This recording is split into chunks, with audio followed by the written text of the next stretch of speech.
Welcome to my channel. চলে আসছি নতুন একটা রেসিপি নিয়ে, গার্লিক রাইস। এটা বানানোর জন্য খুবই সিম্পল কিছু জিনিস দিয়েই বানানো যাবে। এটা শুধু এক কোয়া রসুন লাগবে, মানে কিছুটা রসুনের ওপরে কিছুটা নুন দিয়ে দিতে হবে পরিমাণ মতো, চাল অনুযায়ী। লঙ্কার গুঁড়োটাও স্বাদ অনুযায়ী দিতে হবে, যতটা আপনারা খেতে পারবেন সেরকম অনুযায়ী লঙ্কার গুঁড়োটা দিয়ে দিতে হবে। তারপর এটা ভালো করে থেতে নিতে হবে। আপনারা যে কোনো পদ্ধতিতেই থেতে নিতে পারেন। থেতে নিয়ে ভালো করে যেন একটু মিক্স মতো হয়ে যায় দিয়ে নিতে হবে। আমি একবার প্রেসার কুকারেই ভাতটা করে নেব, সেই জন্য প্রেসার কুকার ইউজ করছি। আপনারা হাঁড়িতেও করতে পারেন বা গামলিতে, যে কোনো কিছুতেই করতে পারেন।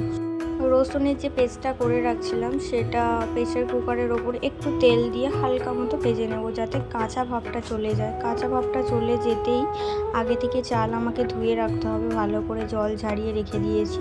সেই চালটা এবারে ঢেলে দেবো ওর ওপরে, দিয়ে চালটাও ওর সাথে একটু নাড়াচাড়া করে নিতে হবে।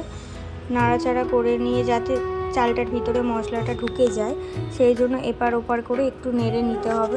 এখানে চালের পরিমাণ অনুযায়ী জল দিতে হবে। আমি হাফ গ্লাস চাল নিয়েছিলাম, তো তাহলে আমাকে 1 গ্লাস জল দিতে হবে। যতটা জল দেবেন, চাল যতটা তার ডবল জল দেবেন, মানে 1 গ্লাস চাল হলে সেখানটা আমাকে 2 গ্লাস জল দিতে হবে প্রেসার কুকারে, নয়তো ভাত নরম হয়ে যাবে বেশি জল দেওয়ার কারণে। আবার জল কম দিলেও নিচে লেগে যাওয়ার সম্ভাবনা থাকে। জল দিয়ে সিটি মারলেই কমপ্লিট আমাদের গার্লিক রাইস, মানে বাংলাতে রসুন রাইসও বলতে পারো, রসুন ভাত বলতে পারো।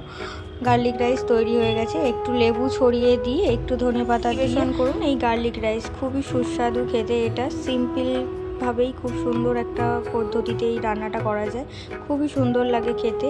টাটা বাই বাই আজকের মতো, আবার দেখা হবে কালকে নতুন একটা রেসিপি নিয়ে। আপাতত ভালো থাকবেন, সুস্থ থাকবেন।